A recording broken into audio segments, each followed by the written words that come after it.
What's up, tennis fans? I'm Carrie Milbank, and this is Tennis Week, your source for everything on and off the court in the world of tennis, presented by Prince. Well, the rumors are true. Last Friday, Andy Roddick married swimsuit model Brooklyn Decker at a private ceremony at his house in Texas. Decker wore a dress designed by Vera Wang, a friend of Roddick's, while Elton John, another close friend, treated guests to a special performance. Our congrats to the newlyweds.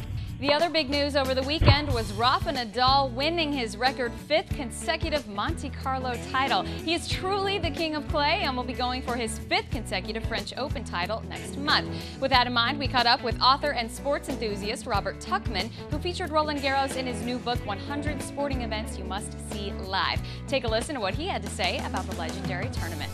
Well, Roland Garros and the French Open came third on our list in terms of major tennis tournaments, or any tennis tournament that's in the book, and obviously it's a huge draw internationally. You have the city of Paris where the event takes place, which is a draw in itself, so a lot of people like to travel there, especially during the summer months, but also just the fact the clay courts and really that event in itself, what they've done with their facility too, and the experiences that they provide on site really makes it a great tournament over the course of the entire 2 weeks. Thanks a lot, Robert. And if you are in the New York City area, you can meet him in person at Borders Bookstore in the Time Warner Center on Thursday from 7 to 9 p.m.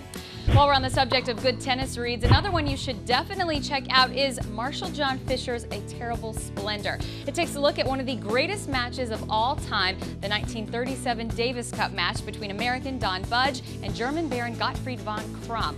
While the 5-set epic was played on the hallowed grounds of Wimbledon, the match's significance extended well past it, as America was in the midst of the Great Depression and the world on the brink of war.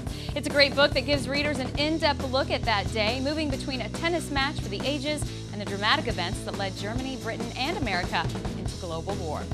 Finally, one man who's familiar with great matches, Roger Federer, has a hilarious new Gillette ad out. We caught up with him in Miami a few weeks back, and he had some very interesting things to say about the making of it. Check this out. That was a funny one. They came up with a funny concept, like 60s, 70s style, we're walking down and we're just having fun with Derek Jeter and Tiger, and yeah, they gave me the high heel shoes, so that was quite interesting. It was actually not too difficult to walk in them, and the beat was going, and it was just really one of those fun commercials to do. I haven't seen the end result yet, so I'm excited about it.